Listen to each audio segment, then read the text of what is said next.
Good evening and welcome to another edition of That Millwall podcast, the Sunday night live after Huddersfield Town. Disappointing day for the Lions yesterday afternoon, falling to a 1-0 defeat at the hands of relegation rivals Huddersfield Town. To try and make our way through the comments, the rants, the moans, the groans this evening, we have Dan. Dan, how are you? Silly question, I assume. Yeah, very, very silly question, mate. I'm actually going to throw it back to you and ask, how are you? As you was one of the 500 or 600 that were in the away end yesterday. So, how are you, mate? And as well, I believe you drove, so you had to watch that sober as well. Yeah, it was a humbling day yesterday. The traffic on the way up there wasn't great, and on the way home, it was a bit of a nightmare, to be honest. It was good to see Ben, Dan, a couple of other friendly faces around. Sorry, Ben and Omar. A couple of other friendly faces around, but it was a tough watch, and I'm sure we'll get into it in a little bit more detail. And also, and before I give this guy an introduction, I just wanted to say last week he bowed me out massively. I was very poorly last weekend, so yeah. we all kind of, there was various reasons. I was working, Stephen was ill, Omar went for a curry, Mickey was having his hair done. Yeah, it was all Married at First Sight. It was all a bit of a nightmare last week. I couldn't make the game in Rotherham, which was a blessing in disguise, really. But Jay, I thought you did a fantastic job holding the fort last week. Obviously, got your own guest in, held the fort on your own as well. How are you this weekend, mate? I've got no words, mate, but they will come to me when we get going because it's just pathetic, mate. It's about as good as having a handbrake in a canoe down at Millwall at the moment, and that doesn't work. So, yeah, we're going to dive. I'm not going to go too deep into my feelings at the moment, but, yeah, I hope everyone's got their popcorn ready because this is going to be a doozy. And Peter, I did see that comment. I'm not having the slander of driving slow.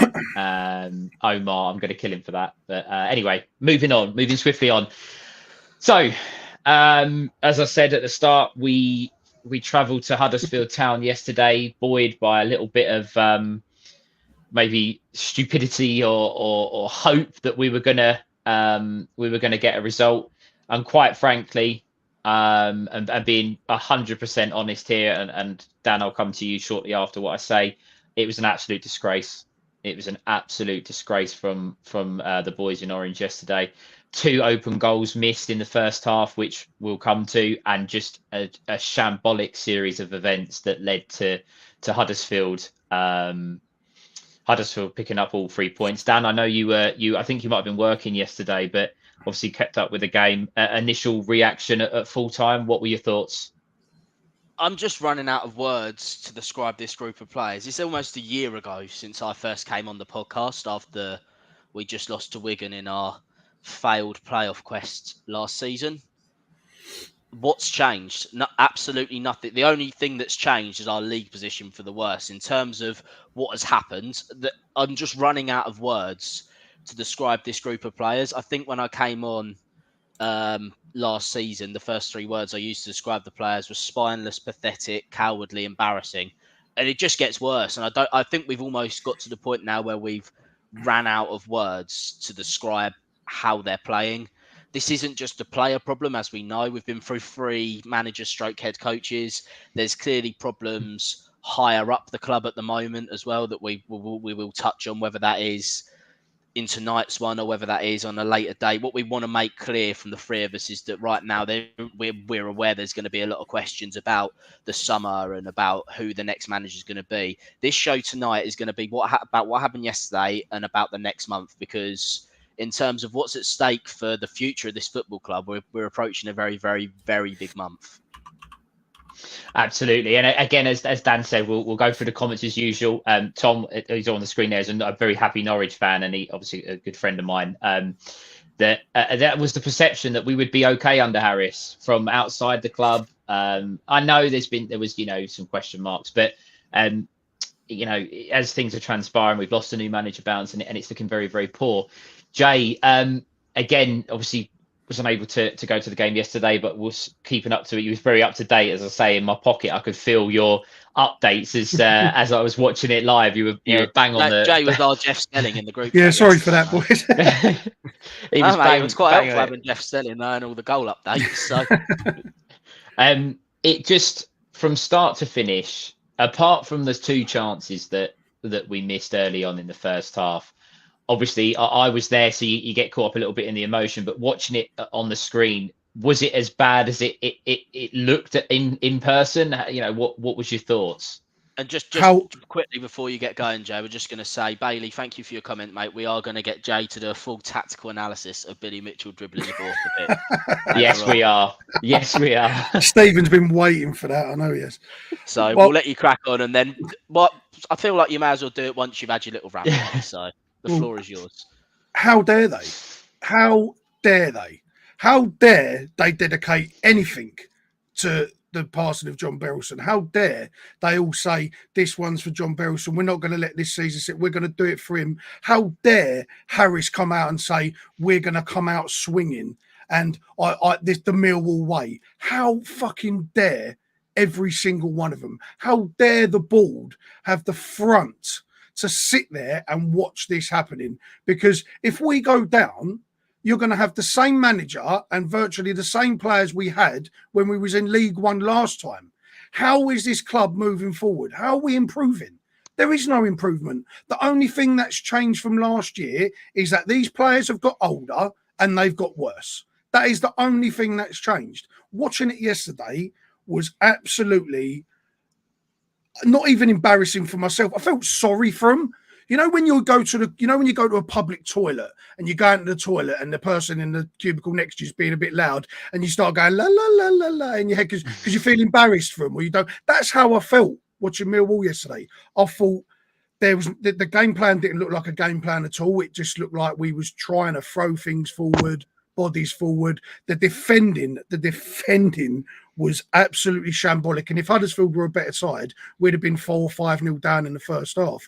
Apart from Lenny's fantastic interception to stow away the open goal that I think it was Chroma had on that left-hand side, the defending was absolutely atrocious. And there are some people, not just some actually, a lot of people, players, staff and board that need to fucking hang their head in shame, because again, how fucking dare they come out and say the stuff that they say and then put that out there.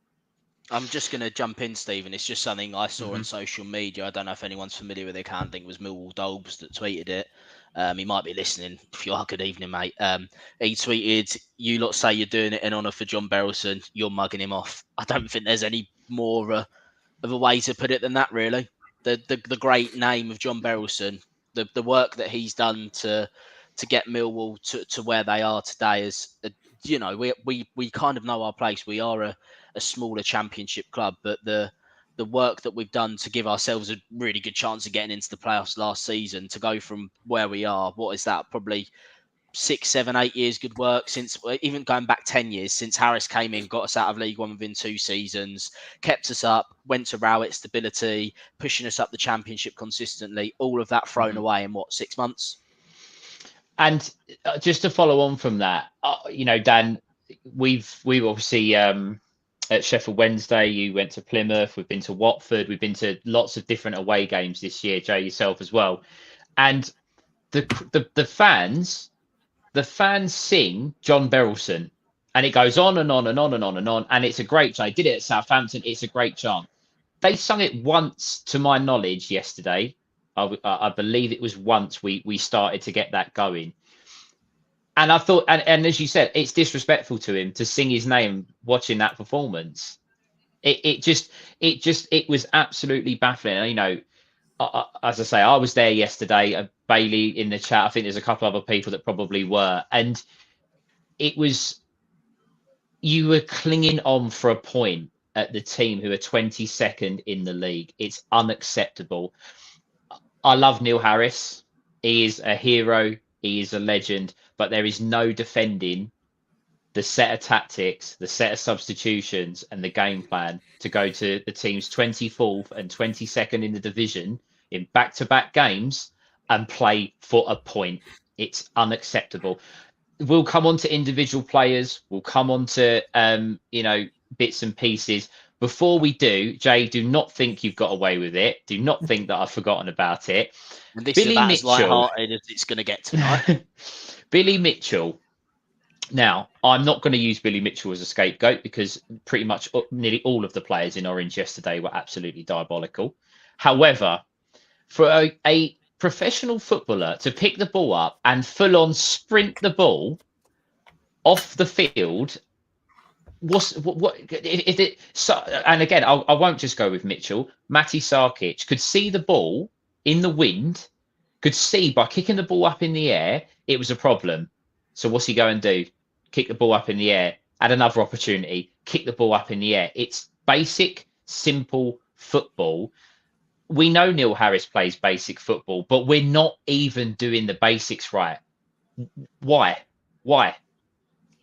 The whole team yesterday did not know how to play football, and Billy running it out the way he did showed that.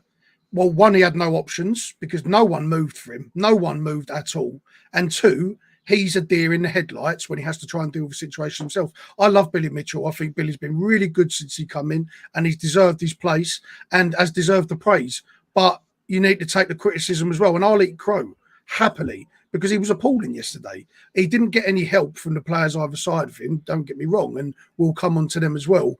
But that is absolutely shocking from a player playing at championship football. It's not even basics, it's grassroots level. If in doubt, kick it out. What are you running it out for? Sarkic, you could see the Huddersfield set up, they changed halves before the kickoff because they wanted to go at us with the wind in their favour. And you could see that Sarkic knew what the issue was. And even our strikers knew, but we were still running beyond, right? And the ball still floating up in the air and then coming back over the halfway line. Even our own players still couldn't adapt to that very simple, naturistic aspect of the game. Not even the playing of the game or the tactics could be gotten right. It's the elements. We couldn't even deal with the elements that were so basic. We couldn't even get it right. You had Cooper swinging his leg at balls that was just giving it away. Harris said it himself, but we'll come on to Harris for his wrongs, what he said wrong in that. But he couldn't pass the ball 5 yards. The other thing with the conditions, and again, guys, thanks for the comments. Dan is doing a stellar job keeping up with them at the moment. At the moment, there's over 220 of you watching at the moment. I can see on my screen. So thank you very much. I'm going to do my Mickey piece to make him proud as always while he's sat somewhere in Turkey, as Dan says, having his hair done.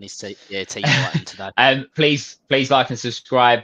Without you guys, obviously, we wouldn't have much of a channel or much support. So thank you very much for tuning in. I know it's going to be very negative tonight, very disappointing, but it's how it is at the moment, and we appreciate you you being here. The tactics and the conditions. So we failed to deal with the wind and the conditions and our players, just like the bouncing ball, the ball in the air. It made us look stupid. Let's be honest, it did. So in the second half, when you have the wind in your favour, and you're supposed to make the most of it, right? What did we do? Matty Sarkic was lumping the ball out for a goal, for a throw-in every time, or a goal kick because he's smashing it too far. And Huddersfield seemed to be able to cope with the wind. They were playing it lower, flatter trajectory passes to deal. I know they're the home team. I know they're more used to playing in those conditions, but it's simple, basic football. It doesn't take a genius to work it out. And in the second half, I think there was one time where we played the ball over the top that Obafemi got onto, but it's just completely different. Lions Roar, it was good to meet yesterday. No, I didn't have my shorts on, but Omar and Ben thankfully did. So they're carrying the flag there. Dan, I'll come to you. I'm assuming you've obviously seen the highlights and bits and pieces in the game. Can you try and explain to me, or anyone in the chat, can any of you explain to me what George Honeyman was trying to do with that ball when it come across in the first half, please? I have no idea what he was trying to do, to be completely honest with you, mate. Listen, first half, we created some okay at best openings. Realistically, that should have been a goal, that one, and we was denied a penalty. But we can't keep talking about if, buts, and maybes. So we know we're not going to get any favours with officials. We've got to go out there, roll our socks up, and get the job done any way possible. The problem is Harris has simplified these tactics to literally the most basic level, so that this group of players can try and understand just the absolute most basic elements of the sport, and they just can't seem to do it. They just can't seem to do it. You ask them to do more complicated things, which Edwards was trying to do. You ask them to do something in the middle, which Rowett was trying to get them to do. They just can't seem to do anything. Like, what is the way forward from here? There is no way. There's no way forward at the moment. I mean, Harris is simplified, but why are we just smashing it up 5'8" Obafemi, like, against 6'2", 6'3" centre halves? What's he going to do? It's basically the same as what Bradshaw would do up there. The only difference is Obafemi might not run around as much after a headless chicken, but he's probably a bit quicker. That's probably the only difference we're really talking about here. So what's the difference going to be? There's talk Bradshaw might be back for Tuesday or Saturday. Same with Nisbet, might be back for Saturday, might be back for Sunderland. What difference is it going to make shoving either of them guys in the team? They're both shorter than 6 foot. They ain't going to be fancying their chances against like Dan Ballard when we play Sunderland, and Wout Faes and Yannick Vestergaard when we play Leicester. Like, there's no creativity in this team whatsoever. Why have we left SA and Mayer on the bench for 30 seconds? We'll come on touch on Harris's comments about some players want it more than others. That we'll touch on that later on, because we've all got some views on that, and I think it needs to be discussed. But quite frankly, if I'm SA and Mayer being subbed on with 30 seconds left, I'm probably refusing to come on, to be completely honest, seeing Longman playing 100 minutes ahead of me. And Jay, this is a bit of a depressing. Well, it's all going to be depressing, to be honest with you. But Jake Cooper manages to miss from pretty much the exact same spot on the pitch that their fella puts the ball away in the second half. Again, I'll ask you the question, but I'll word it slightly differently first. The plan from corners seemingly is always aim for Jake Cooper. That seems to be the tactic. Now we see about 10 fouls a week given against him. We never get a corner. We never get anything. But the plan is still to pick him out. If that's the plan, why can he not hit the target from 3 yards? He ain't physical enough. He goes down like a sack of spuds. People need to stop putting their money on Jake Cooper to score and put money on how many fouls he's going to give away from set pieces, because he gives more than what he wins. For someone of his size and his stature, and has got a good record in years past, he is a calamity in the opposition box at the moment. He's a calamity in our own box at the moment. He's a calamity on the pitch, to be honest. Exactly. He seems to not have any confidence. He's got to be one of the worst captains in this club's history. I know he's not the official club captain. I think Harris made reference to that by saying, I brought the club captain on. What a disgrace he's not a captain. He's not a captain. This has hurt me about John passing, and I want to do the club proud. That's why I've decided I'm signing a new contract. What's the point in that? May as well just throw that piece of paper that someone else obviously wrote that on for him, because he's not smart enough to write an articulated paragraph like that, and make a paper airplane out of it.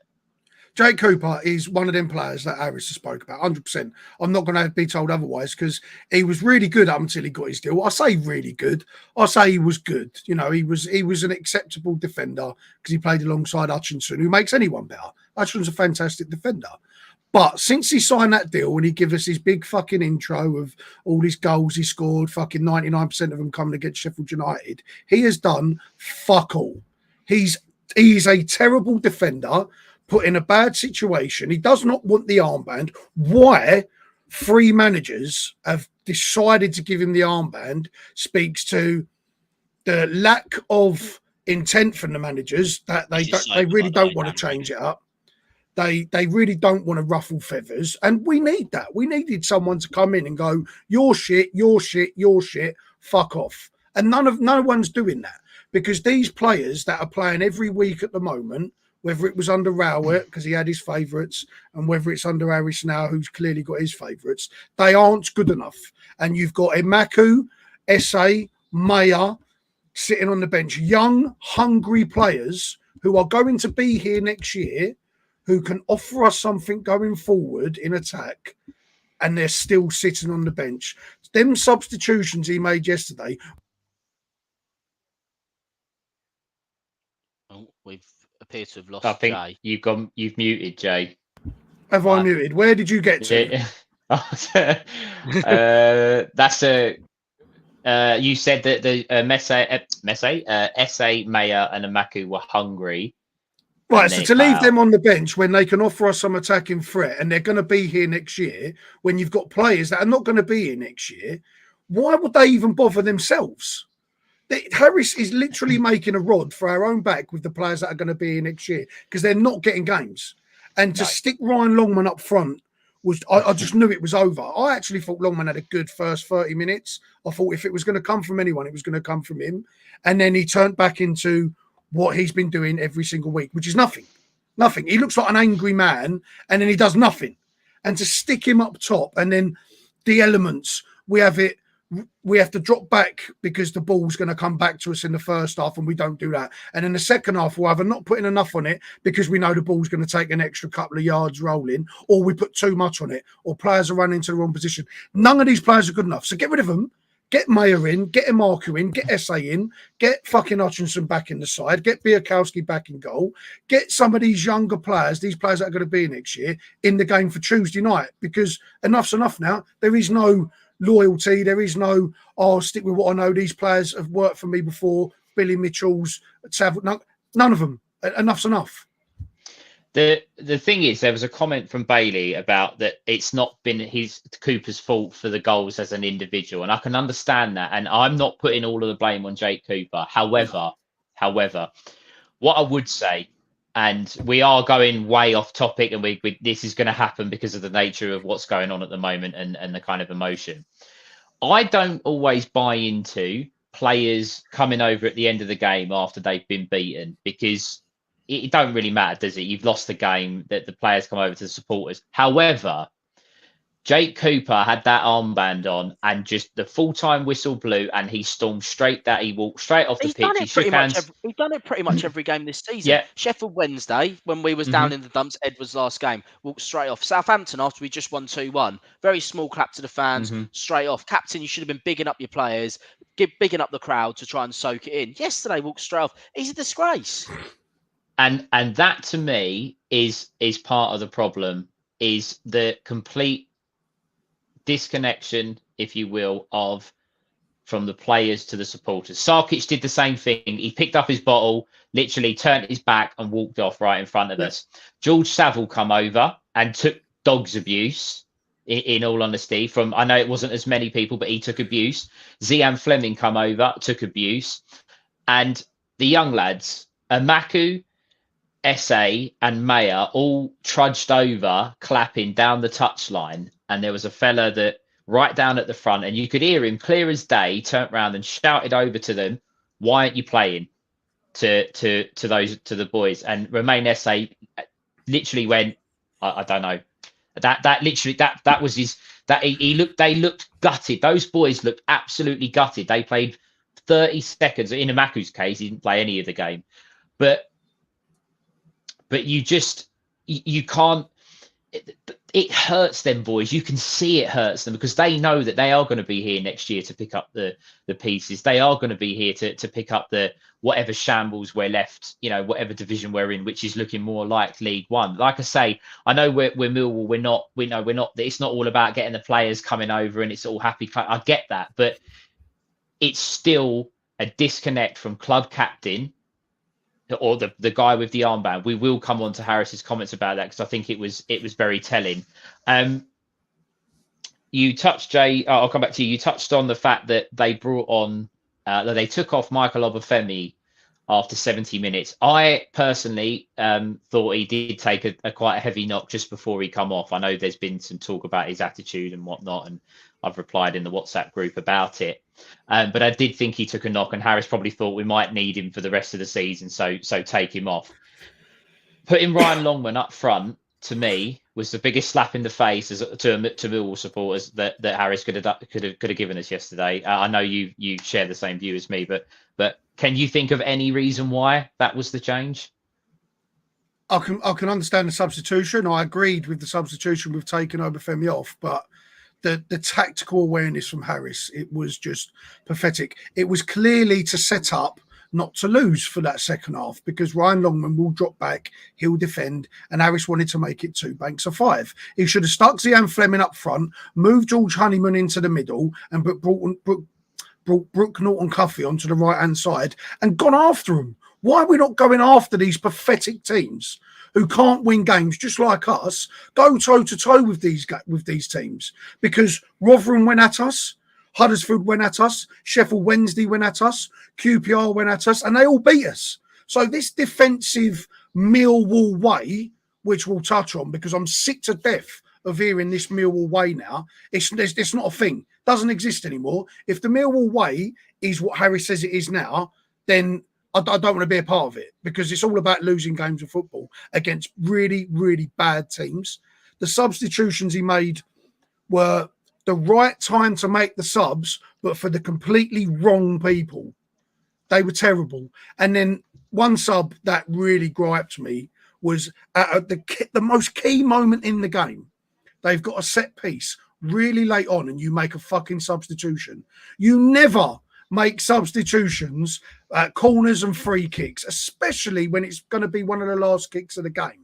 Because all you do is you ruffle the feathers. You got to have too much communication to go on, because people have got to be told where they've got to go now, what they've got to do now. And it's all too much information to take. Defend the fucking court of the free kick. Defend it while your heads are set, then make the substitution once it's clear. It was poor from Harris. I don't know what Barrett has been saying in his ear, but it's poor from that cunt for the last 6 years. It's poor from the players. It's just so bad. And I don't want to hear we're going to come out swinging. Because when Harris comes out for his pre-match for Leicester, right, I don't want to hear Millwall way, and I don't want to hear come out swinging. Because if that's coming out swinging, then I'm lost, boys. I'm absolutely lost, because it's gutless. The thing is, Jay and Dan, I'll obviously come to you in a second. The thing is, you're saying everything that I think everyone was screaming at their TVs yesterday afternoon. Yeah. The supporters were screaming at the game yesterday. You know, people abroad watching us and hoping for a result. We're just in a phase at the moment that it's so bad. It's so bad. I liken, and Dan, I'll get your thoughts on this. I liken last week was damaging at Rotherham. That was a damaging result. Yesterday was the killer blow. Yeah, what do you think? I can't. I'm sorry. I've seen a couple of people saying in the comments that they think we're going to stay up.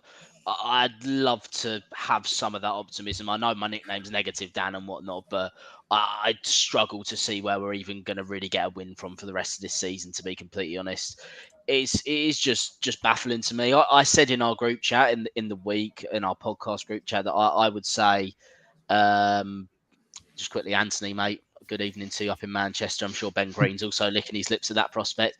I said that this is one of the most unlikable group. In fact, I said this is the most unlikable group of players that we've had since Neil Harris. And I remember most of the boys in the group chat saying to me, I think that's a bit harsh. And I'm like, every single chance they've had for the last year with the slightest ounce of pressure on, they just seem to excel themselves at finding new ways to absolutely blow it. And yet again, yesterday, they managed to take it to a whole new level.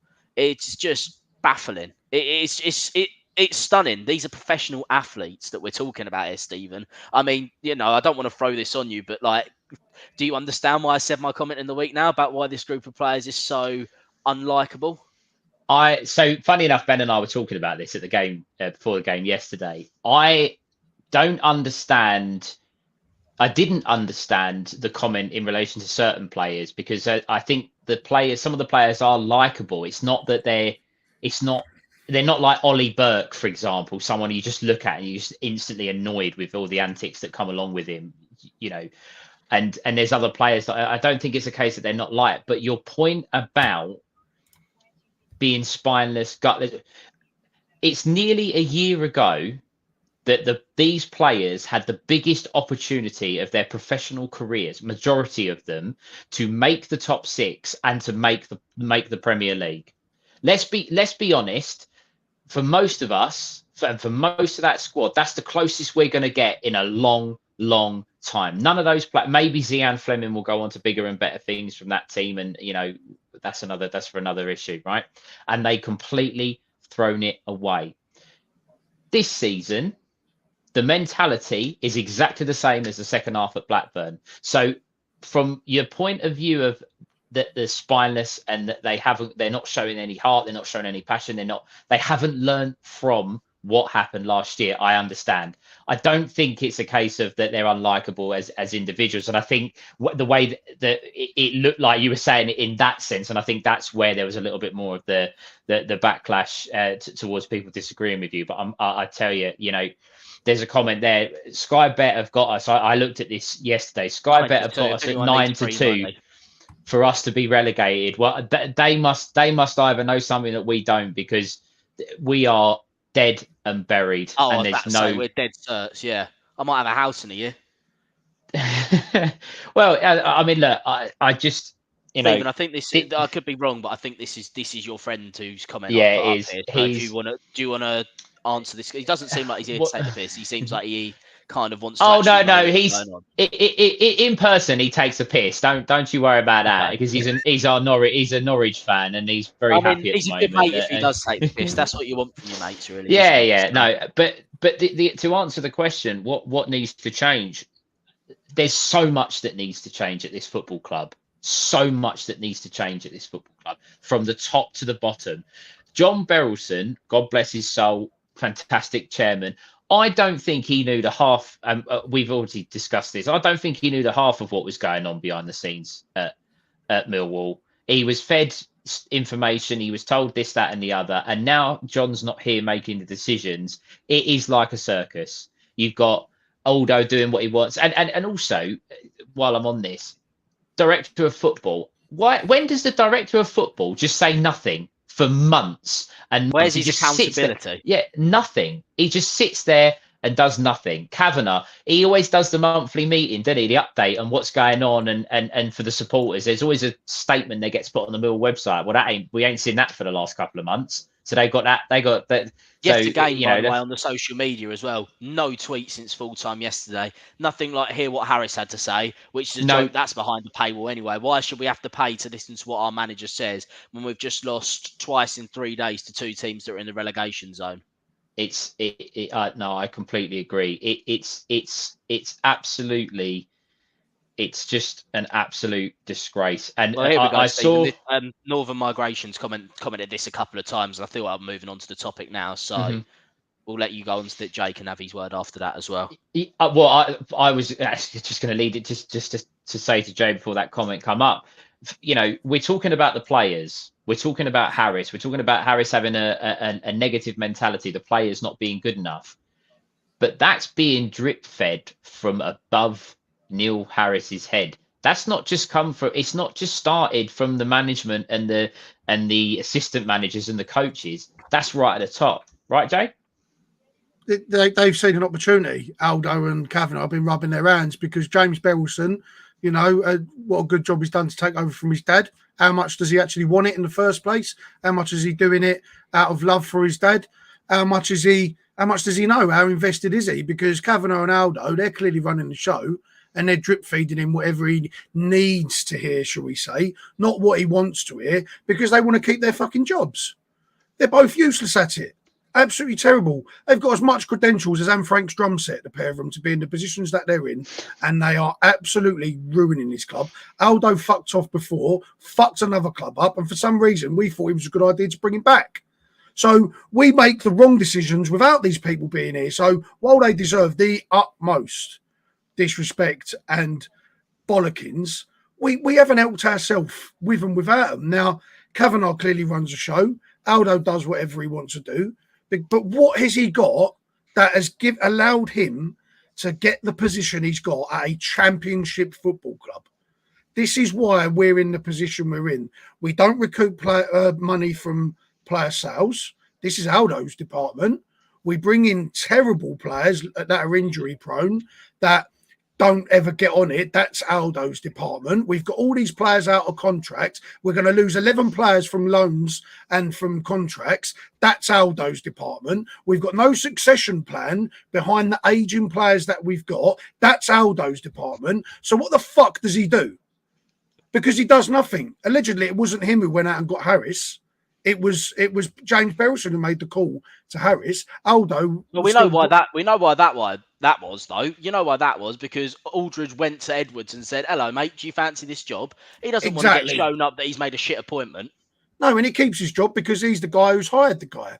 You know, and everyone did praise it at the time. Edwards was the right guy, wrong time, and the wrong situation. This club is rotten to the core. Gary Rowett. Now, I know a lot of people, myself included, did want Gary Rowett out. But that guy did a fantastic job at this football club because he was the manager, not the head coach. And if people don't know the difference, the head coach is just solely in charge of coaching the football team. The managers are involved in deals, contracts, the youth setup.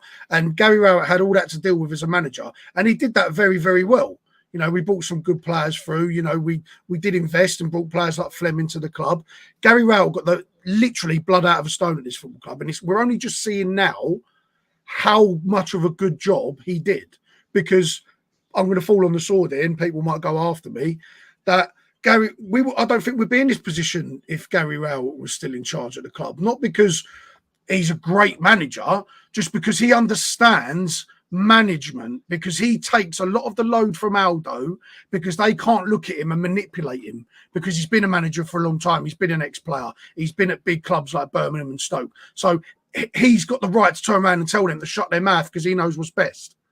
Right? Harris probably hasn't got that in terms of having a big ego as being a manager. He hasn't been around, you know, and he's not a big manager personality, albeit a big Millwall personality. And Joe Edwards hasn't either. So with people like Edwards, Harris, and whoever else we get, Edwards and Kavanagh, they can manipulate these people. They couldn't do it with Rowett. Now, this club is rotten to the core, and until the board address it with themselves, it will never get better from the staff, and it will never get better on the pitch. Everyone is accountable just as much as anyone else. 100%. And that comment on the screen there, 3RJSMFC, you people are way too fickle. I know it's a football disease, but rein it in a bit. Who remembers 78 and 83? We were in a way worse position at this time and got out of it both times. Now, I can't comment on those two incidents, and neither can the boys are above me, because unfortunately we wasn't around to see the 1978 and 1983 situation. But the reason why it's so important now, and it is a problem now, and we may well be okay. We may well find a miraculous recovery. I doubt it, but we might. However, football today is completely different to how it was back in the 70s and the 80s. It's money driven, it's financially driven, contracts, player power, it's become more of a business. If this football club drops out of the Championship into League One, based on other clubs, difficulty, Ipswich, it took them years to get out of League One. Sheffield Wednesday took them years. Charlton have been down there for ages. Portsmouth, albeit this year, are coming back up, but it's taken them a long time to recover. We don't have the resources to compete in League One if we go down, because of the amount of players we're going to lose and the wages and the structure, everything. That's why it's a massive, massive problem. I'm not saying it's any worse than what it was in the 70s and 80s. I'm sure there's guys in the chat that would be able to agree with that. I don't know. I can't comment on that.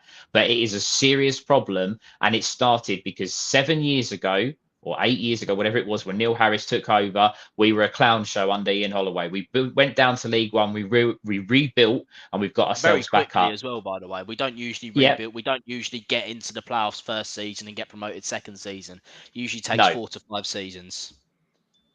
And where are we going to be come the beginning of May? We're going to be back in League One with the same manager, with the same players that were here 6 years ago, 7 years ago, with all the good ones cherry-picked and that have left the club will have gone full cycle and be nothing. And all that will be left to pick up the pieces will be the young kids that are not getting a game at this time. Any of the players that can't get a game elsewhere. You think some of the young kids are going to want to stay? You think SA and Amaku's agents, and probably even Mayer's agent, probably aren't on the phone now trying to get them moves, because they're realising under Harris there's no prospect of youth players getting minutes at the minute whatsoever, is there? No, and that's it. I mean, Amaku, I'll be honest with you, I don't think he was fit. Looking at him in the warm up yesterday, He wasn't. I just don't think he was ready. Why you'd not bring that Tom Leahy again with you up to at least have someone you could bring on. I just it's very frustrating. We're all passionate Millwall fans, and we're staring down the barrel, and the biggest thing for me is that this was all unnecessary. This didn't need to go this way this season. It really didn't. This comment I've got on screen, Nathan Jones must be laughing his bollocks off. He was in the final two. He was almost nailed on to get the job until all of a sudden, out of nowhere, this Daily Mail reporter started coming on with the fact that we've open talks this England under-20 head coach that we've got a lot on. You do a little scratching beneath the surface. It turns out Aldo already knows him. That's where it is. Mates are just doing mates a favour inside the club. Like, not being funny. Like, I think this is only a small example, but Burke hasn't been in any of Rowett's 3 squads at Birmingham since he's been there. He's not injured. Rowett just hasn't picked him because he hasn't fancied him. When it was 12 months ago, he was starting week in, week out for us at this stage of the season, a crunch stage of the season, because we had nothing else. What does that say? What does that say? Sorry, I'm getting behind on the comments. I'm going to catch up now. We just need to make that point about Jones. Jones was so close to getting the job. He must be laughing his bollocks off now. He's got Charlton 11 undefeated. They're going to be licking their lips at the prospect of playing us at the way we are at the moment next season. They're probably thinking it might be time that run finally ends. They'll beat us. They're trending up. League One is what the Championship was 8 years ago. There's massive clubs in League One, some big budgets in League One, and some quality teams in League One. Charlton have had their issues with their ownership, but they're getting it together on the field. When we go down, we're not going to be able to compete with some of these clubs because we ain't going to have the finances to replace the 11 players that we're potentially going to lose. We're not going to be able to backfill with signings to back any of these players up if we do retain them. And what's going on with the management? What's going on with the board? What's going on with the likes of Zian Fleming, who definitely won't be playing football in League One? Casper Denore most probably definitely won't be playing football in League One. Sarkic maybe. We got some players that are Championship level, but they're not going to play in League One. And we're going to have to sell because we need finances. We can't just get money out of trees. We do stay up. I'm sorry, I know my name's negative, Dan. I'm not trying to be negative. But if by some miracle we do stay up, which I can't see at this point, we are going to be like, I don't think we'll be as bad as Rotherham are, but we are going to be quite scraping the barrel with that next season. Because you look at the teams that are coming up, Pompey, I think, are 1 win off. Look at the way they're set up. Look at the way they're not like overly well resourced, but they've got money to spend. Bolton, Derby, these are massive teams that are coming up. They've all got bigger budgets than us. And crucially, they've all got people that know the club, that know football running the clubs, and they've all got good managers, tactically astute managers. Big fan bases, good ownership, big clubs, Championship clubs. We can't compete. And to go to Barry's comment, who, if I've spent 20 seconds talking bollocks, I'd love to hear your view. Tell me your view on it, because if anyone thinks we would be in this position with Rowett, I think you're mad. I didn't like his football. His football was shit. I didn't like anything about Gary Rowett, but he stabilised his club better than any manager has in the last, how many years do you want to go back? It's the club is rotten to the core, and that is on all 3 managers, and that is on the board. But anyone, and we said this on a few pods ago, anyone who thinks we're going to go down to League One and compete is on drugs. We will be more in danger of going down again than what we will do of coming back up. Let me tell you, because it's that bad. I don't know. I think you're right. In the sense, we're not going to be challenging at the top of League One unless there's some real big miracle of turnaround and players, the squad that gets assembled. I'm gonna bring it back just to yesterday's game, but after the game, and the comments made by Neil Harris to BBC Radio London. I'm going to dissect this a little bit because there's a few interesting comments that I think that need to be discussed. If anyone wants to listen to what our manager has to say without paying, because we shouldn't have to as season ticket holders and members of the club, already putting in hundreds of pounds to the club a year. You can listen to the full interview on BBC Radio London, not a BBC plug, just making sure everyone's aware that you can listen to something for free. Yes, you can. And this is, and I think the interview on Lions TV is slightly different to what Harris actually put out on BBC. But anyway, the first comment, he specifically said, and I know we've spoke about Jake Cooper, but I'm going to talk about the other person now. He specifically said the words, "We brought on our club captain, who is one of the best headers of the ball in the division, to try and deal with set pieces." Now, I love Sean Hutchinson, and he is club captain. Firstly, I made that a dig at Jake Cooper, because emphasising that Hutchinson is a captain, is a leader. And I think I personally took that as a dig at Coops. And secondly, if he's that good and you think of him that highly, why are you not starting him? And I know people will say you've got Tanganga. Yes, you do have Tanganga. And Tanganga is probably the best centre-back at the club, obviously, because of where he's come from. It's an obvious statement. Play Hutchinson alongside him. You don't have... I've spoke on this podcast before about having a left-sided centre-back on the left-hand side and the advantages that it brings. And it does bring an advantage. But my God, Sean Hutchinson is a far better option. And if Harris thinks that highly of him to make those comments, why is he not playing, Jay? I'll get that. You know, Hutchinson does need to be managed a bit. He's had a few injuries, you know, his age coming into it as well. And with the schedule that the Championship is, it is daunting. But if Hutch is even remotely fit to be on the bench, he needs to be playing more than the 5 minutes that he played, because he gives this club a lift. He is 100% the biggest leader that we've got. And sometimes all it takes is leadership. You know, I like the left-sided centre-half like yourself, but that ain't working. So why are we going to try and stick to something? Because the value's there. You know, Cooper with Hutchinson is a better defender. That's no doubt. But I think anyone would be. He's a proper centre-half.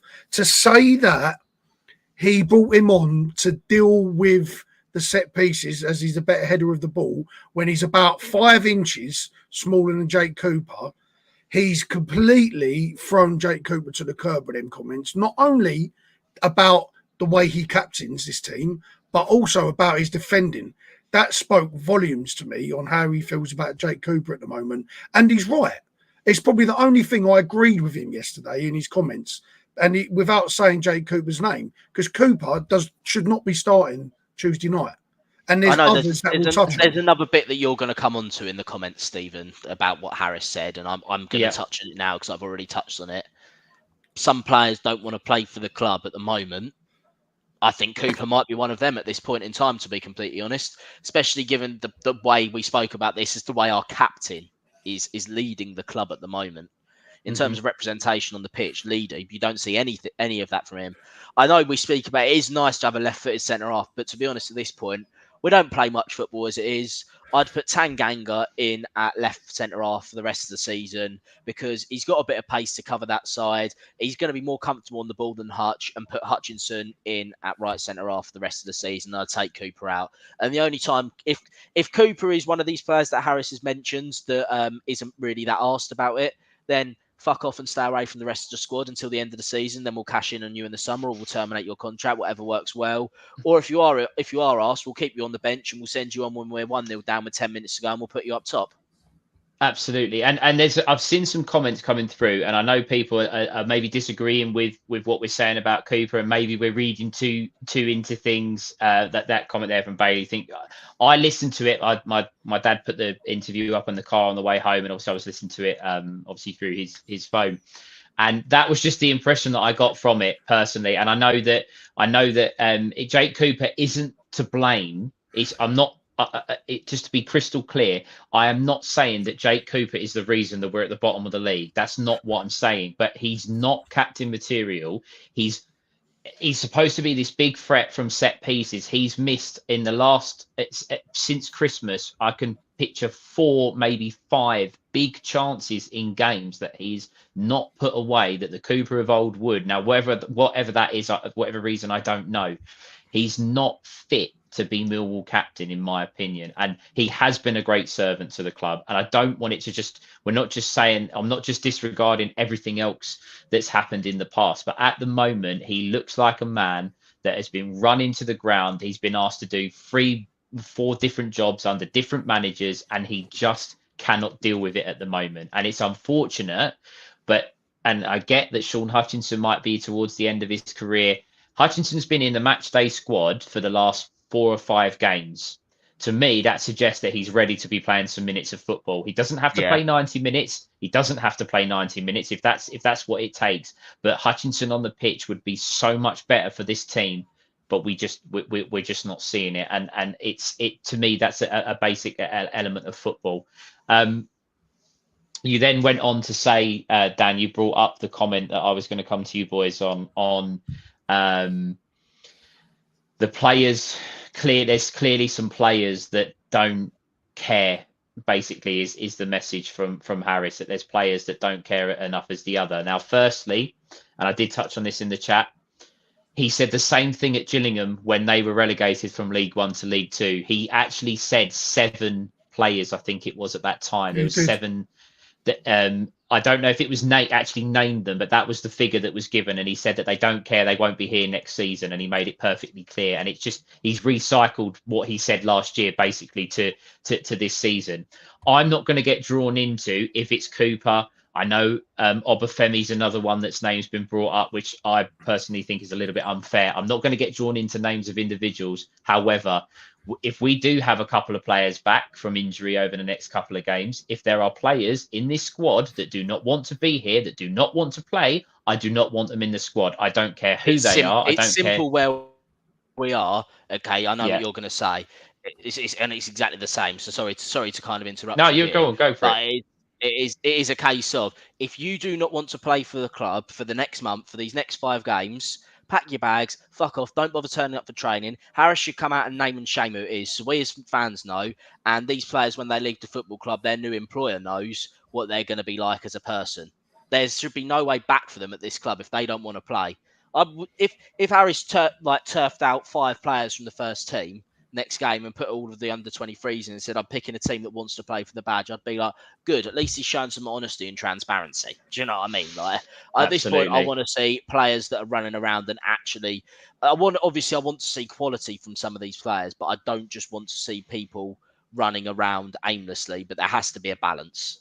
No, and that comment there, John, I don't know. Harris never alluded to the players. He never said anything about positions or if they're loan players or what. I don't know, and I'm not going to put anything out there to suggest that it's anybody. No, we don't know. We don't know who the players are, and the club's down really badly at the moment. I don't want to start throwing any names out there and chucking anyone under the bus, but if it is you and you're listening, take a long, hard and look at yourself in the mirror, because so many of us, everyone who's listening to this podcast, everyone who's on this podcast, everyone who's listened to this podcast would die for the opportunity that you've got, and you're prepared to throw it away like that whilst not giving a shit about the people who pay your wages. Disgusting. Absolutely. And on that point, this is something that I wanted to raise, and as a fan, obviously we do this podcast, and we go to games, we spend our money. To my knowledge, I think both of you two have done your season tickets. Yeah. Am I right on that? I've done mine as well. I'm sure guys at this point, obviously we usually try and get you guys a little bit more involved. If you have renewed your season ticket for next year, if you can just put a comment in yes or yes to season ticket, whatever, however, just so we can have a look at that, because it's quite interesting. To me, what it means to be a Millwall fan, I'm paraphrasing this from my dad, who I know is listening, so I've got to get this right. We're not like every other club in the country. We know that. We're unique. We're the Millwallness, and I hate to use that, but we do have that about us as a fan base. And for me, and I'm sure there's plenty of people that would feel the same, I don't feel like I want to miss games of football, because I feel like I'm doing my bit for the club by going to Huddersfield, by going to these places to support them. I buy my season ticket, I pay my money, I go to games because I want to feel part of it. I want to support them boys, get 3 points, get a draw, whatever it is. Dan's the same, Jay's the same. I'm sure all you boys are the same. The players at the moment are not earning the respect of the Millwall supporters who would die for this football club, who follow them, who give them we give them everything. We don't expect to be Man City. I don't expect to be Man City. I don't expect us to win every game. If anyone thinks we're going to win every game, go off and support Man City. Go and support Arsenal and Liverpool, because that's not what Millwall Football Club are. But we stand in the stand yesterday and at other games, and we are let down by people that we would give anything for to have an opportunity to play for this football club. And if any of the players are listening, I'm not going to throw individuals. I know we've given Cooper a bit of stick. I'm not going to aim this at individuals, but you come over, some of them come over and clap, some of them walk off. But just think about what it means to the 490 odd, because it wasn't, there was 500 odd tickets sold, but they didn't all bother to turn up yesterday. Just think about what it means to the 492 supporters that stood in that away end yesterday, that went up there with the hope that we might be able to drag ourselves out of trouble, and you put in that level of performance. To quote Mickey, as Mickey would often say, these people are custodians of our football club. Yeah, that's it. And I think Jay, I think this is related to the owners in terms of something Jay put on Twitter. If you haven't, Jay's username is what his name is on screen for his Twitter. It's at JThomas89. Go and have a look. It's a picture of Aldridge and Kavanagh out, and but the key words for that are on there. It says, "Our club, not yours." Let that sink in. And that's it. That's it. It's blood, sweat, and tears. Sorry. Look, we don't earn, or most people don't earn the sort of money that they earn. We haven't got the luxury of being, of having it the way that they have it. We earn our bread, and we go work all fucking week to leave our families at home, to travel all up and down the country, after working all week. So we don't see our families during the week much. Then we travel up and down the country to watch them play. All we want is 100%. That's all we want. We don't expect to win a lot of games. We don't expect to be a Premier League club. We just want you to give what we give you. That's all we want. When we give you everything, blood, sweat, tears, we're there. We're here now, all discussing it. We give everything we've got, from financially, from being away from our families, from giving up our own personal time to come and watch you lot play. And that's your job. If I performed at that level in my job, I wouldn't have a job, and I wouldn't be able to go and support Millwall. We do it because we love the club. There's two things you can't choose in life. It's your family and the football club you support. You're stuck with them regardless. And hard-earned football fans understand that. And this is a hard-earned football club.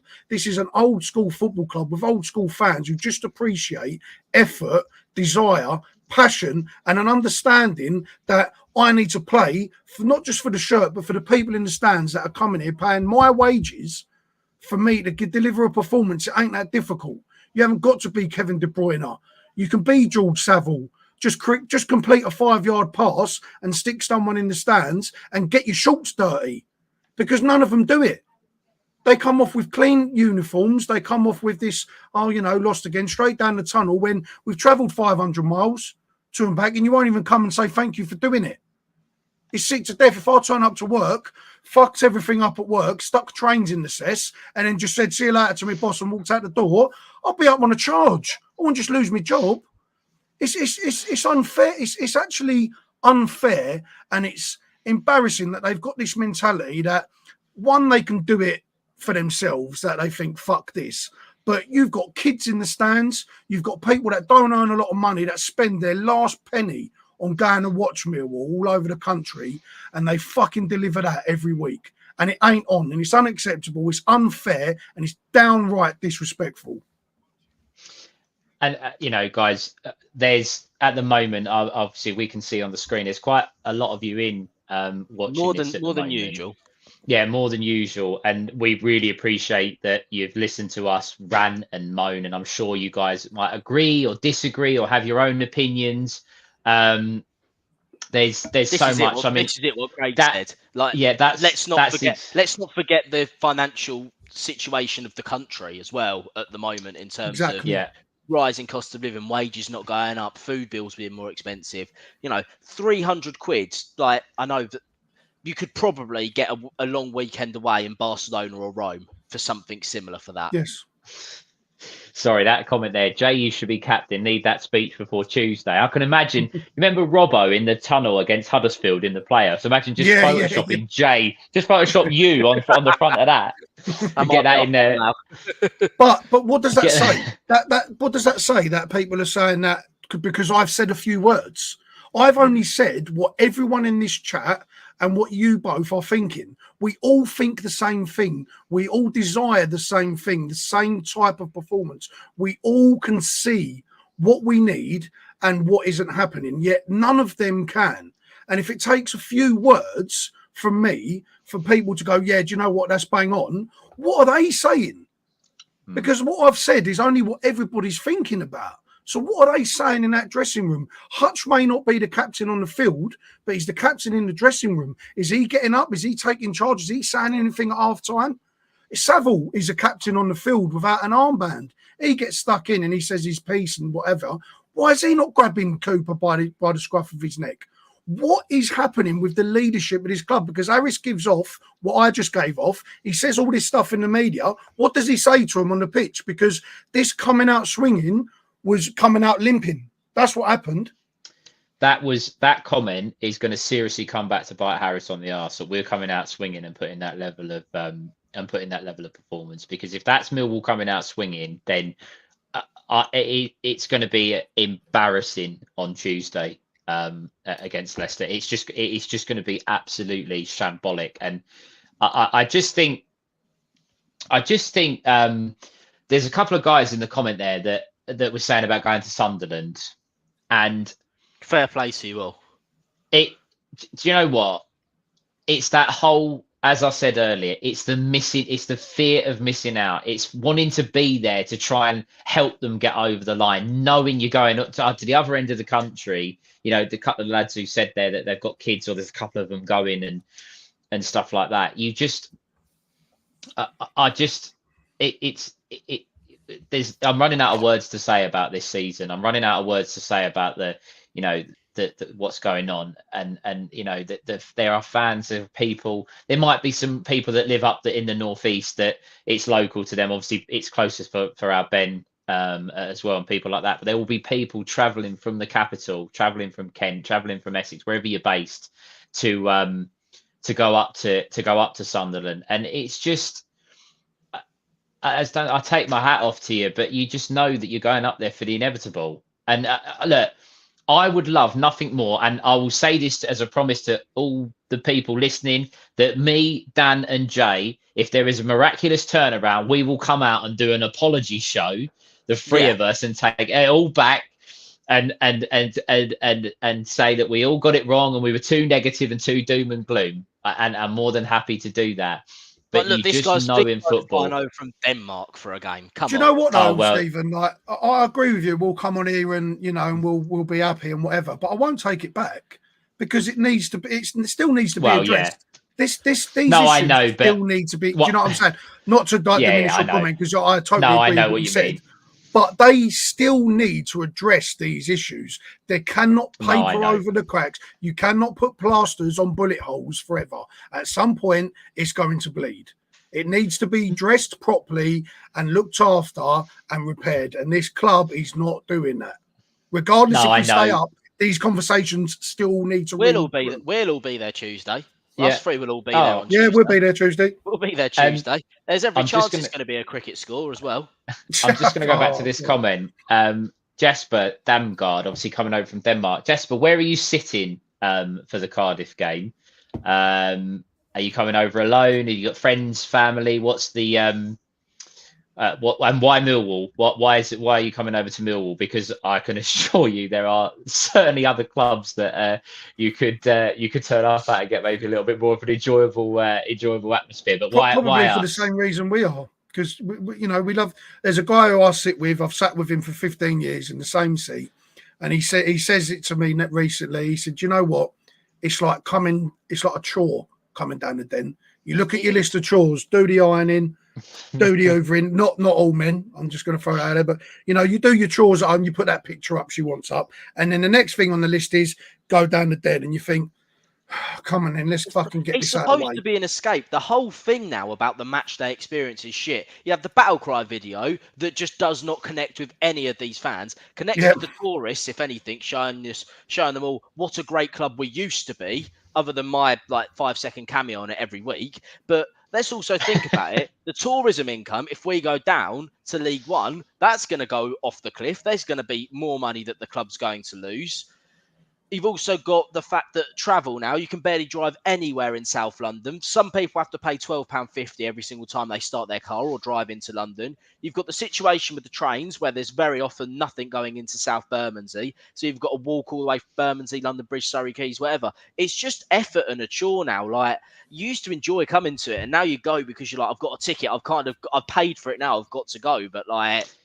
And that back to, you feel like you have to be there to support them, but you don't get the effort back from the players. And listen, we've had some good podcasts, we've had some bad podcasts, we've had some rants, we've had some good times. We've had some good results, bad results. But this season, I actually said it before the West Brom game, during the international break. I just want this season done. I just want this season done and dusted, get it over and done with. I love going to football. I love coming to the Den and games. And I understand the comments about chores. I really do. But I still enjoy going to games of football. But I just want this season finished. I just want the season finished.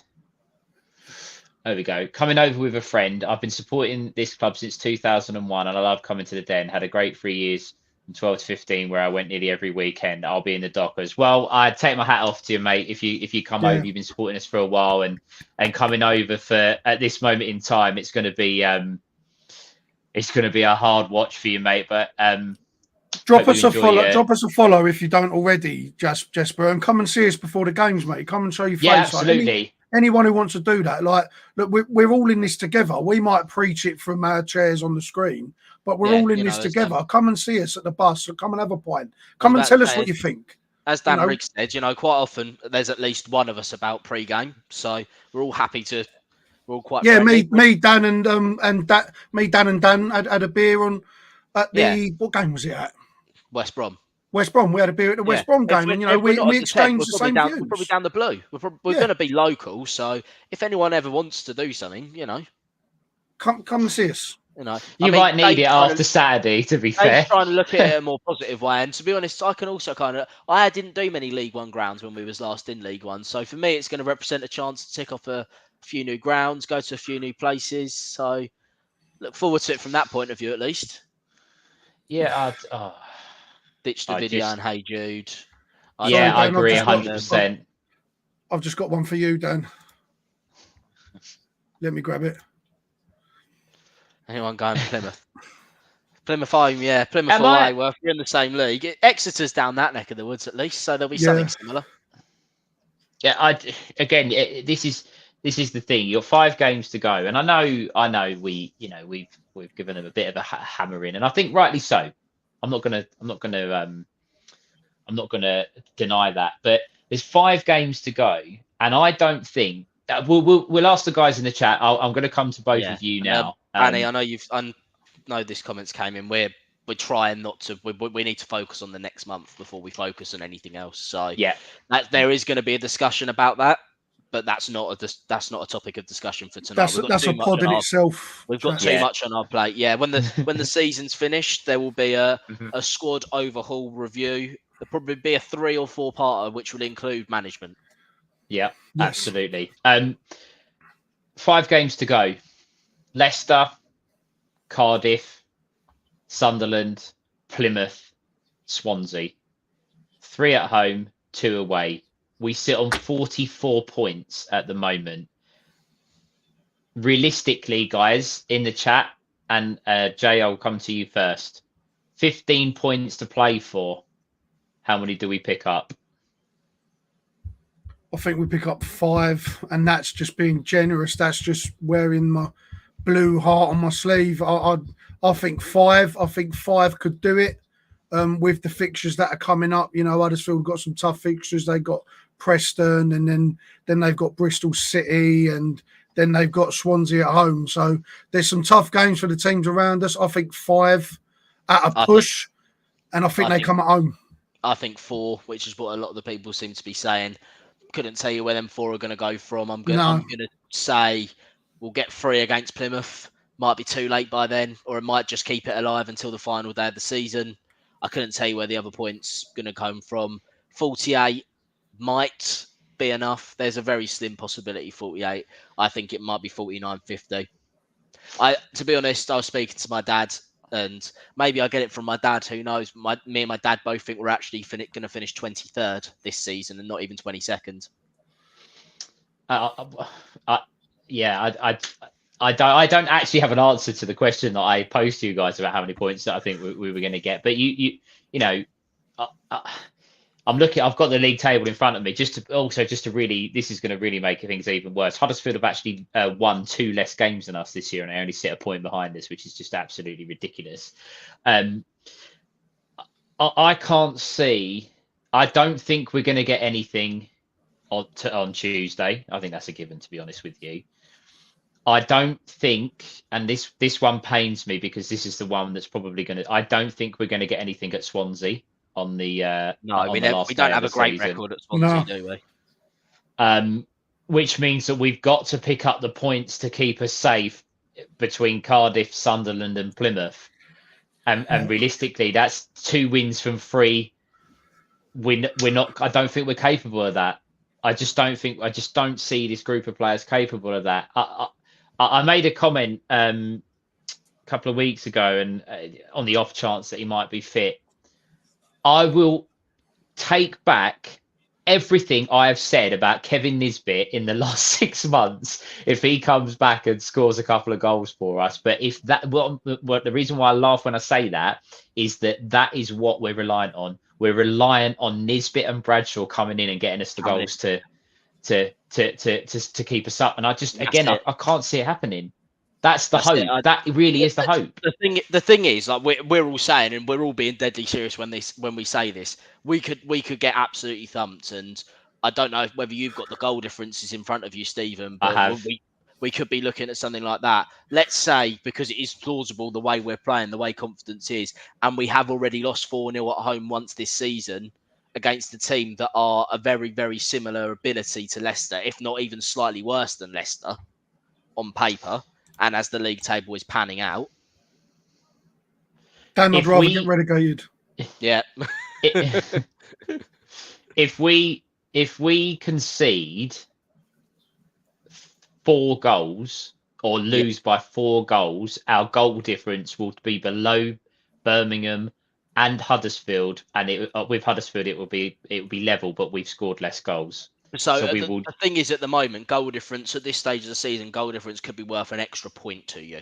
That's how we look at it. As it stands, we have a better goal difference than Huddersfield and Birmingham, but on the basis and on that, and again, I think obviously we'll cover a little bit of the Leicester game. I don't really have much to say. We're going to predict the team. We're going to predict we're going to get beat 5-0, and then we're just going to move on. To be honest with you, at the end of the show, that's just how it's going to go. But Birmingham travelled to Leicester yesterday, didn't they? And I know they lost. They lost 2-1.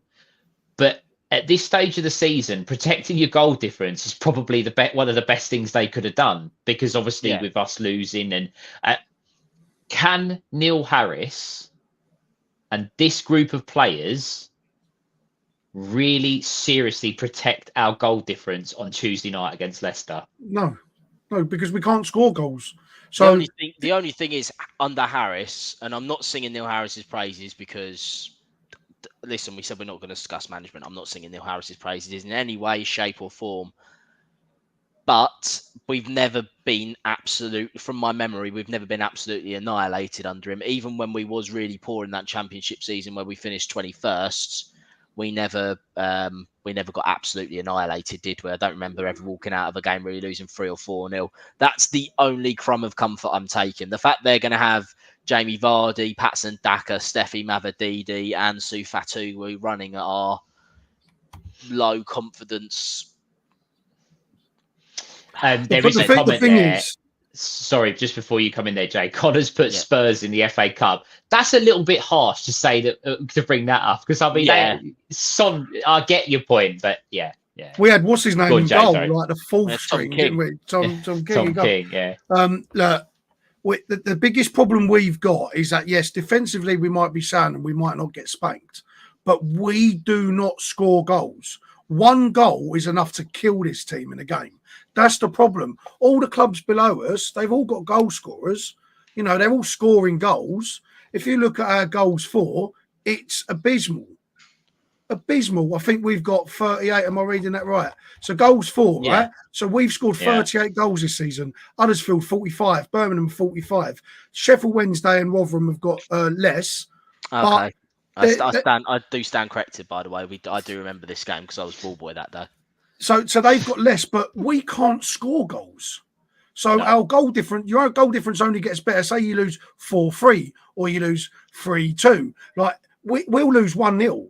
But the other teams are going to score goals. And the problem is when goal difference gets really tight like that, it goes on goals scored. That's what people need to understand. It goes on goals for after that. And the problem we've got is we cannot score goals. Bradshaw and Nisbet will be very welcome additions when they come back. We'll come onto our team selections for the upcoming week, which I've got some drastic changes. But if we do not find a way to score a goal, how can we honestly expect goal difference to come in our favour?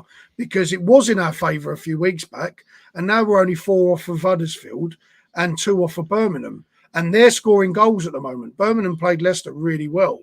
Okay, Huddersfield have been unlucky recently. Dan's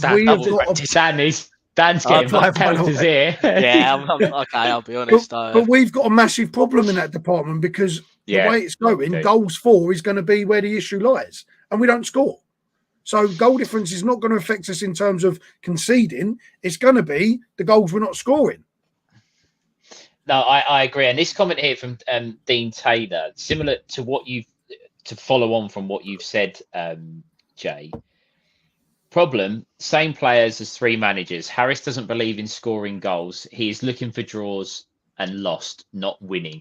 That's the biggest problem. If you're not scoring goals, they often say if you're creating chances, like for example against Rotherham, again it wasn't from open play, you're creating chances. But anyone leaving the game yesterday, we had 2 in the first half that we should have scored from. But after that, we had absolutely nothing. Absolutely nothing. And it's just I've got to stop coming out with facts. I've got to stop trying to come out with facts on this, I'll be honest. I've taken an absolute batter here. Much of a battering as we did in that Fulham game.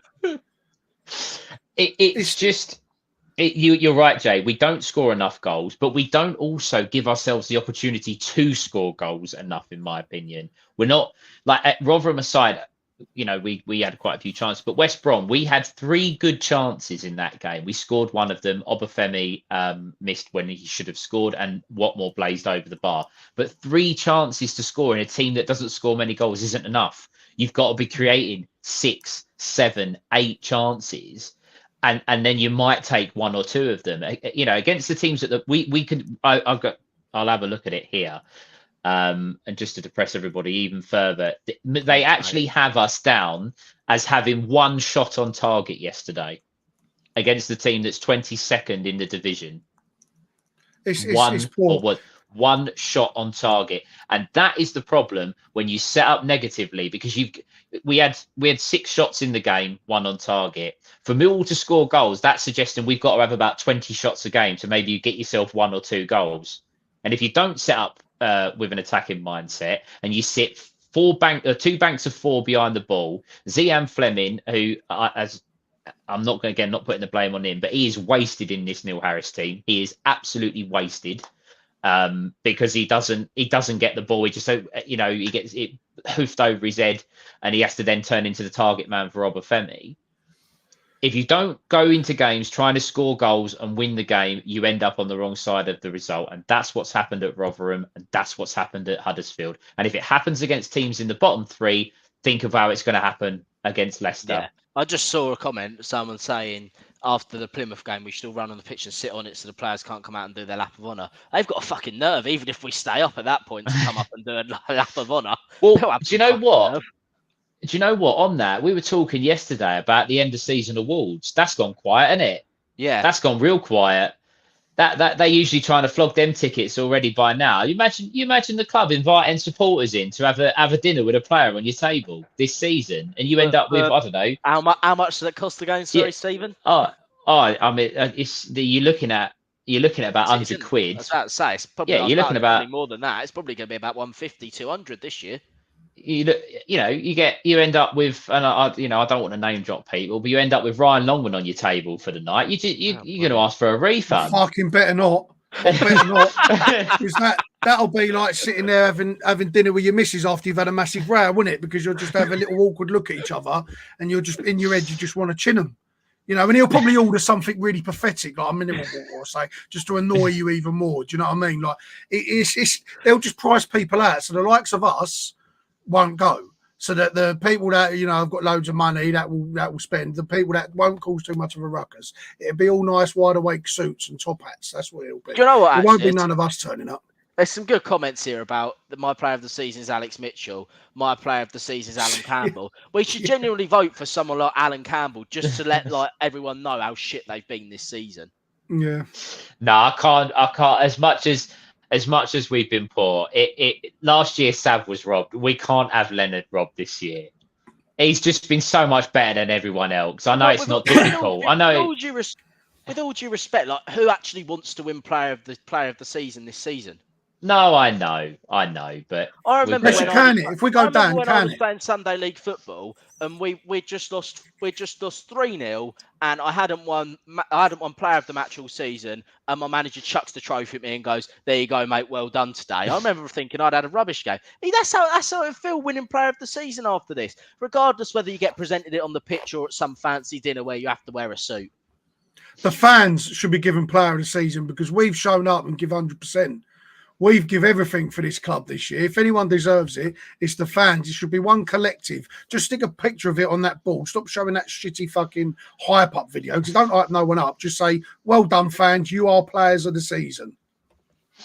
Do you know what someone said there about the relegate? If we get relegated, because the end of season awards is before the end of the season, isn't it? They usually do it with a game to go. A few years ago, we had been relegated, and they did do an end of season awards, and the club had already been relegated. And I honestly think you ended up with about 5 players per table because no one went. Yeah. They literally, it's usually 2. Everyone just had to converse onto about 4 or 5 tables because no one could be bothered to. No one could be bothered to turn up, and that could well be the same as this year. I like this comment from Alex, to be fair.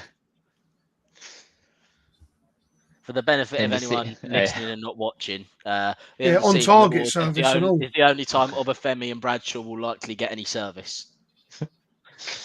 And it's very true. Dear. Very true. It's just. We make light-hearted comments about the end of season awards, and it don't matter. It really don't. It's an off the cuff thing. I think operating from this account might be Mr. Simpson. It could be. He's in disguise behind that Millwall podcast, but because that's none of us. I'm assuming it's neither of you two. I didn't think it was. But it's got to be him or Omar. Oh, that's true. That looks like something Mickey types hard. Yeah. Omar's not a hard guy. Yes, that's Omar would have a little swear word in there. That's Mickey. No, if it is Omar, then we want Omar, mate. Everyone wants to know your night was in Manchester Potwell last night. For the benefit of the guys in the chat that aren't aware, Ben, Omar, and Kai, who also Kai was real worse for wear before the game yesterday. So imagine what it would have been like in Potwell after. They had a night out in Manchester, and I think they had a bit of a sore one this morning. So send your love and prayers to our northern correspondent and Omar. We will try and get some updates for you. Maybe that's 100% Mickey. I'm not having it any other way. Yeah, that is Mickey. Says the haha gives it away. Gives it away. Yeah, absolutely. Guys, let's come on in. Jay, I'm really interested to hear what you're going to say to this point, because you said you've got some ideas for some changes. Leicester. Yeah. Can I have your 11, please? Brilliant, yeah. And I'll come to you Don't get any better than this, does it? Can I just say, by the way, for context, we've played Leicester twice this season. We lost 3-2 in both games. I would go as far as saying in the FA Cup game, we were very good. Yeah. Stephen, like myself, went to the King Power first half we were decent actually, weren't we? Well, Yeah. we were okay value for our lead. Yeah. It all went to shit in the second. But it does show that there is, there's something. And I tell you what, to be completed against that group. I'd take 3-2 now. If it meant the goal difference didn't get an absolute pasting, I'd take 3-2 and we got now. to celebrate 2 goals. I'll take scoring 2 goals. Yeah, absolutely, without a doubt. But my 11, so I'll go with, it'll be Sarkic in goal, Lenny, Hutchinson, Tanganga, Danny Mack at the back, Casper Denore, Saville in midfield with George Honeyman in the 10, and I'll have Mayer and Brooke Norton-Cuffy out wide and Zian Fleming up top. I like that. Zian Fleming's the only person who's going to score goals in this team. Yeah. George Honeyman's a bit of a flair. He can create, and Casper can feed him the ball. Honeyman's an interesting point because we need some width. Hold on a sec. We can talk Honeyman. Sorry, Jay. So who's your midfield? Saville, Casper, and George Honeyman. And Honeyman in the 10. In the 10. Yeah. Okay, right. No, Honeyman and Casper can swap if need be. I just prefer Casper to be able to dictate from the midfield. Saville wins the ball. Casper, that Emmanuel Petit Vieira type, where one goes, one stays. Jesus. And Casper can dictate. More like the Angel Martinez through the middle. Type. Fuck me. Listen, this is all cards on the table now. So, and he can feed through the middle, and Honeyman can get left and right. He's got that engine on him, and he could get the ball into Fleming, because Fleming's the only one that's going to score goals. Honeyman's the only one that's going to give 110% in terms of running around, and Casper and Sav is the best midfield partnership that we've got. The wingers, Meyer and Brooke Norton-Cuffy, will be driven to get forward. It's what they know. They're good at it. Brooke Norton-Cuffy's very good at it. He's been good at it this year, and the time for shutting up shop and playing 2 banks of 5 and not getting beat has to end. It has to be, we have to go and attack these teams. And I'll start that from Tuesday, because I'd rather go down with a fight. I'd rather go down going after teams. I remember we got pumped by Birmingham. I think it was like 5-0, and we clapped the players off the pitch because we couldn't do anything else. Was that the day we got reduced down to 9 men? To 9 men, yeah. Alan absolutely clattered Nikola Zigic. That was a beautiful. Yeah. And Lowry went off as well. Yeah. But we couldn't give any more that game. Now, we don't, if we lose 5-0 and we're clapping the players off the pitch, that speaks volumes. But that's what I'd go with. Look, it's young, it's attacking, it's got some flair, and Zian Fleming can play centre forward.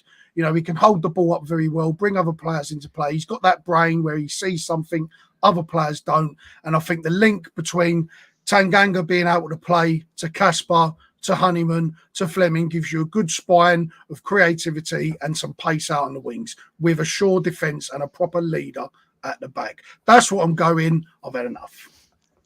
Dan? I'm keeping Sarkic in goal, Leonard. I'm going Tanganga, and I'm flying Mickey Simpson back from Turkey early, putting him at centre half. He's going to dazzle Jamie Vardy with his new teeth. That's my plan. I'm going Hutchinson and Tanganga. Could Norton-Cuffy? You know what? I want a bit more attacking. Mayer's played left back in his time. Mayer's going to play left back if I'm picking the team. I did ponder with that. I might go for the same 3 though as you. The only thing I'm debating with is, do I want? Savs has looked fucked in the last few games, but it's like, what other options do we have? Like, has Billy warranted another start? Not really. No. Obafemi hasn't really warranted a start to the point where, and if we're going to keep pumping it along, we may as well at least put Fleming up there, so we've got at least a bit more of a physical effect up there. I'm running out of wingers though. That's my problem as well, because it's like I could put Denora and Honeyman, and then have SA in the 10, Imaku on the left, and then I've already put. Actually, no, I haven't used Norton-Cuffy. Norton-Cuffy on the right, Imaku on the left, SA in the 10, Fleming up top. There you go. So it's interesting that Nick has put this comment here, and neither of you guys pick this bloke. Whatever he chooses, please, dear God, leave Longman out. No, neither of you, I noticed, pick Ryan Longman for your starting 11s. That's not going to change with mine. Look. We all know there's some comments. Harris is going to play it conservative. He's not going to make the wholesale changes. It's just not. It's just not going to happen.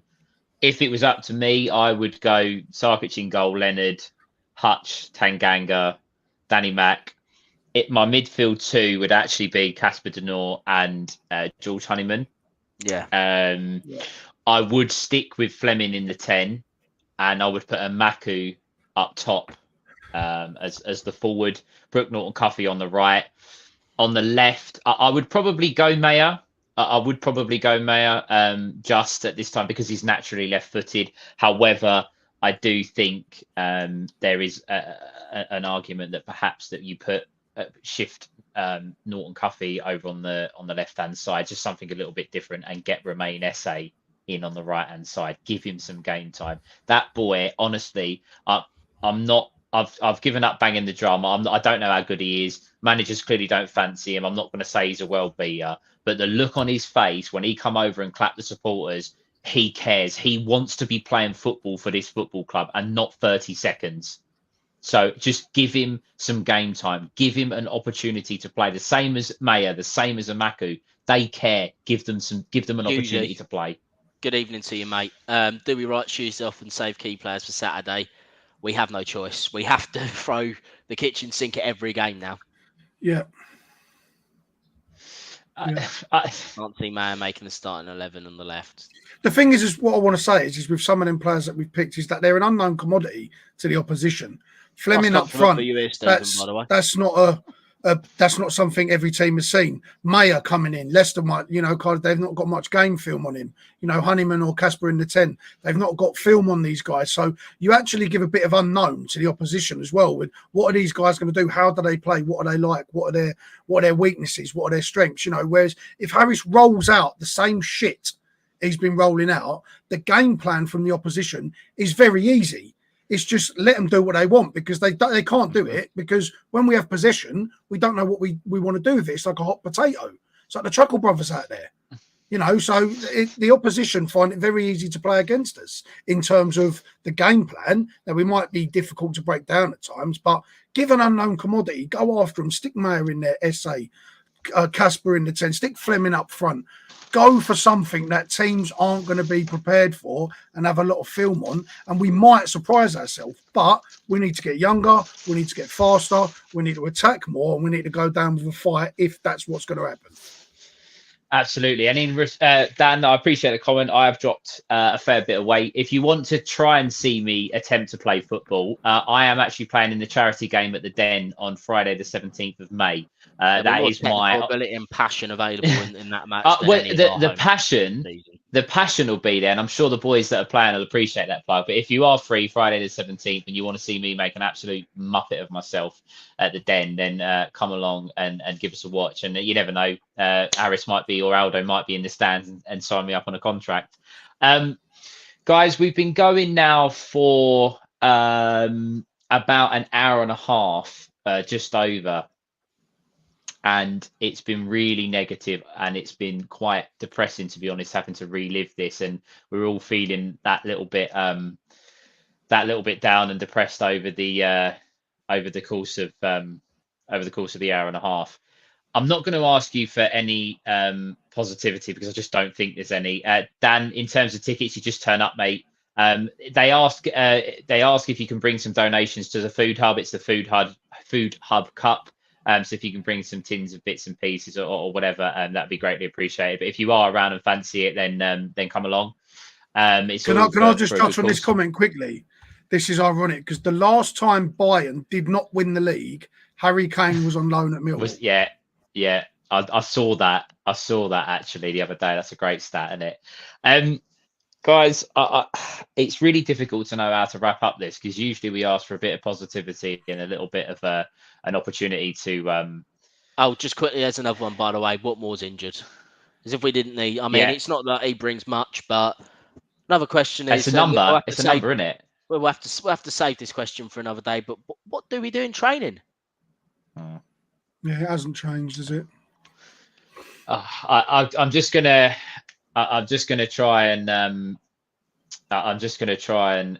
end with as Stephen said, thank you. We've had a lot of listeners tonight. It's been a really good night for us.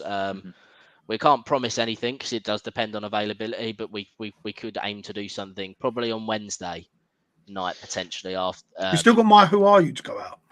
That is Jay's Who Are You is due to come out, guys. If anybody would like to get do a Who Are You interview with us, please drop us a message. Tell your Millwall story. Jay will agree. It was good fun to reminisce about some of the old times. That is coming out very, very soon. Obviously, with what's been going on over the last few weeks, the kind of focus has perhaps been a little bit on the what's going on the pitch, but we will get Jay's video out soon. I am going to do another little plug because there's quite a few of you in there. I am raffling off, and I'm sorry to the guys in the chat that have already seen this. I do apologise. Byron Webster's match worn shirt from Tony Craig's testimonial. As you can see, it's all signed front and back by him. If you would like to buy a raffle ticket, it's £5 per ticket. The link will be in the description to raffle. It's open until the week before the Plymouth game, and I will obviously, if the winner would like to for me to come and find them at the Den, I'll do that, or I can send it in the post, whatever. But if you'd like to donate, all the funds go to Mind. I will get the link in the description. Jay, any final words from you, please? I think the time for words and the time for talking has passed. I think that needs to be nipped in the bud. It's all about doing now. I don't want to hear Millwall way. I don't want to hear coming out swinging. I want to see it. I want them players to come out on Tuesday, win, lose or draw, and give us something to be optimistic about for the future of this club, because at the moment there is nothing. And I'm sorry to say I don't have anything positive to say. It is a war cry. This is a rallying cry. Please, it's at the point where we're done asking, we're done with ranting, we're done with listening. Go out there and please show us something. Show us that you're worth your weight in gold as a footballer, a professional athlete, because you all sat there at the beginning of the season when the late John Berylson, God rest him, passed away, and after the Blackburn game, and you give a rallying cry how this one's for John, we're going to do his legacy proud, we're not going to let him down. Well, you fucking let him down. Not only have you let him down, you've let his family down, you've let the fans down, you've let the club down, and you've let yourselves down. And now it's time to look in the mirror and not say anything. So I'm done with words. Start fucking showing us some passion, some desire, some fight at the expense of your future. Because we'll still be there next year. We'll still be there, regardless of what league it is. We'll still be here in 10 years. We'll still be here in 20 years. You won't. But you need to play for that shirt and play for the money that you're getting, because we've had enough. So the time for talking's over and the time for doing is now. Dan, can you top that? No, not really. Jay's kind of wiped the floor. All I'm going to say is, for anyone, obviously fans not included, but for anyone who is representing Millwall Football Club as custodians of our club, remember it's our club and not yours. As Jay said, we will still be here. You will not. Have a look at yourselves in the mirror. This includes those off the pitch higher up, and think about, are you doing your absolute best? And if you're not, then fucking pull your fingers out for the next month, because as Jay said, if you don't even want to do it for yourselves or us, then there's one great man that you should do it for. And it's football. Who knows what can happen? We all think we know what's going to happen. So let's see if this group of players that have been absolutely pathetic, gutless and spineless, and whatever word you want to use to describe their performances for over the last year now, let's see if they can prove us wrong just once. Agreed. I'm going to go in a slightly different route. I'm going to say thank you to all of our listeners for sticking with us through this difficult show. There's been a lot of you in there tonight, and I know it's us ranting, and I know that doesn't always make it fun and interesting, because you know, you listen to a podcast, sometimes you want to have a little bit more of an upbeat feel. We haven't had any real positivity because there just isn't any around the club. So thank you very much for tuning in, spending your Sunday night with us. We really, really appreciate it. If you could like the video and subscribe to us, it's free. It doesn't cost you anything. It really, really would appreciate. We really would appreciate it. We're all over Facebook, all over Twitter, all over Instagram. You name it. Mickey's on the TikToks as well. All of us guys, we're all on Twitter. We're all talking about Millwall, we've got the WhatsApp channel, which I'm sure will get shared out to you guys. Come and join the conversation. There's quite a few of you in there already, but if we can share that out and keep the name growing. So thank you very much. Just to end on from me to the players, as these two guys up there have both said, we're fans. We love the club. We'll be there next season, whether it's League One or Championship football. But for 5 games, 5 sets of 90 minutes, if you're not going to do it for us and you're not going to do it for yourselves or your manager, do it for one great man who put this club where it is. Let's be honest, it's him that put this club where it is. Players come and go, but he has stayed. And we are damaging his legacy, and he does not deserve it. Stand up and be counted. Take Leicester on. If they beat us, they beat us. But take them on, and we'll catch you guys on the next episode, hopefully on Wednesday night.